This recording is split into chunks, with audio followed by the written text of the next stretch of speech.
Lawyer की भूमिका निभा रहे, तो किस तरह प्रिपेयर किया आपने इस रोल के लिए? इस फिल्म के लिए मुझे इतनी ज़्यादा प्रिपरेशन करने की ज़रूरत नहीं पड़ी, क्योंकि जब सुपर ने मुझे स्क्रिप्ट सुनाई तो लिखावट में ही उन्होंने काफ़ी चीज़ें जो थी लिखी हुई थी, जो किरदार का एक हिस्सा है, किरदार का बोलने का तरीका है, वो सब ऑलरेडी लिखा हुआ था। And plus we also had Khimani and associates हमारे साथ सेट पे थी टू कंसल्ट कि हम सब कुछ सही कर रहे हैं नहीं कर रहे हैं, बैठने का तरीका, बोलने का तरीका, वो सब जो चीज क्या पहनना है क्या नहीं पहनना है, what is allowed what isn't allowed.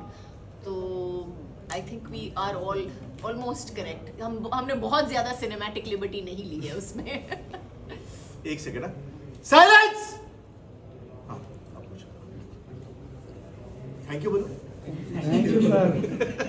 Kajal ma'am, आपसे आना चाहेंगी, ट्रेलर में जिसे हमने देखा काफ़ी सेटल तरह का किरदार आपका है।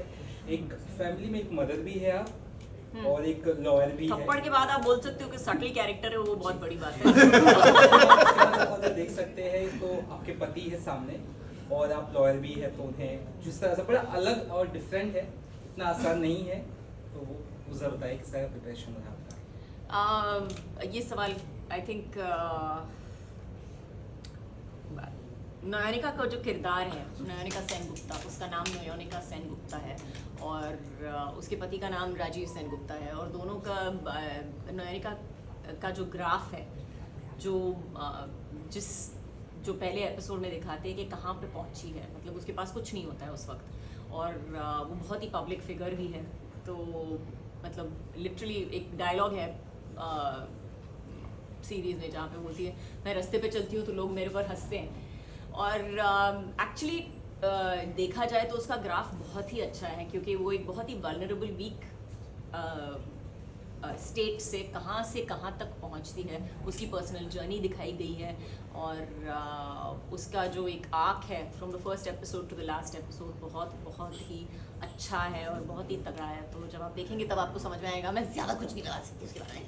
भरोसा करना बड़ा मुश्किल होता है, और एक लॉन्ग टर्म तक जब कोई भरोसा तोड़ता है तो और भी ज़्यादा मुश्किल होता है। जी, तो बड़ा डिफरेंट तरह का रोल आपका भी नजर आया सर, क्या कहेंगे आप? हाँ, मतलब इसके पहले जितने भी हस्बैंड्स मैंने किए हैं उससे एब्सोल्युटली अलग है। बिल्कुल, आप महापति हो इसमें। बट यस, बट इस सीरीज में जितने भी किरदार हैं, जितने भी कैरेक्टर्स हैं, अल्टीमेटली सभी, हम लोग बोलते हैं ना ये ब्लैक है, ये वाइट है, ब्लैक एंड वाइट हम लोग बोलते हैं, इसमें सभी ग्रे है at the end of the day, because of the choices they make. जो एक लाइफ में हम लोग सबको कुछ ना कुछ चूज करना पड़ता है एक मोड़ पे आके।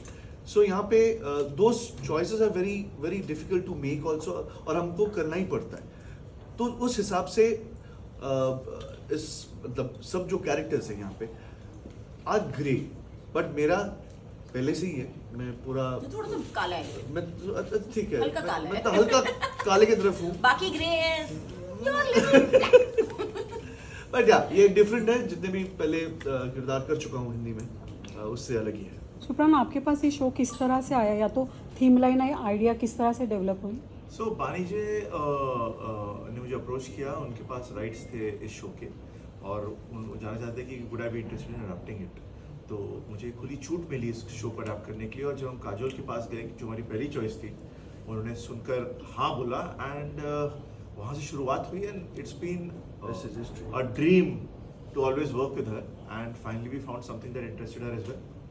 लास्ट क्वेश्चन, सुमन सर, जो फॉरेन शो का कोई एडेप्टेशन होता है, जी, आपको क्या लगता है क्या चैलेंजेस है? बिकॉज हमारी audience it's quite different to the foreign audience and that kind of content. So इस शो के एडेप्टेशन में दो तीन चीज़ें जो बहुत ही मतलब अलग है। एक तो सारे केसेस अलग हैं, और हमारी जूरी सिस्टम नहीं है जैसे अमेरिका में होता है। यहाँ तो मतलब केस अलग फाइल करते हैं। तो एक तो एज अ प्रोफेशनल लॉयर जो भी नयनिका करती है शो के अंदर, वो कम्प्लीटली फ्रेश है। दूसरा, एक भारतीय नारी as compared to a American woman would react differently. Society पूरी तरह से अलग है। So society अलग है, right? तो उसके रिएक्शंस एकदम अलग होंगे to a husband, to a children, to a job professional, and society के रिएक्शन उसके प्रति एकदम अलग होंगे।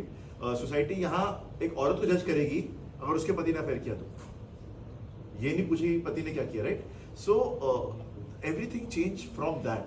एंड ऑल्सो हम सीरीज बना रहे हैं 8 एपिसोड की, वो उनका पहला टीवी शो था बिकॉज वो पूरा सीजन 23 एपिसोड का था, तो उसको क्रंच करने में कहानी बहुत डेंस होती है, बहुत रिच होती है, आपके बाकी कैरेक्टर आर्क्स अलग लिखे जाते हैं। सो इसके अडेप्टेशन में हर शो अडेप्ट नहीं हो सकता, हर कहानी इंडिया में नहीं लाई जा सकती, बट ये शो एक ऐसा था जहाँ मतलब उसकी सोल हम ले सके और उसको फिर अपनी कहानी बना सके। Kajal, That's it. Thank you. Sir, please. Sorry. Thank you so much.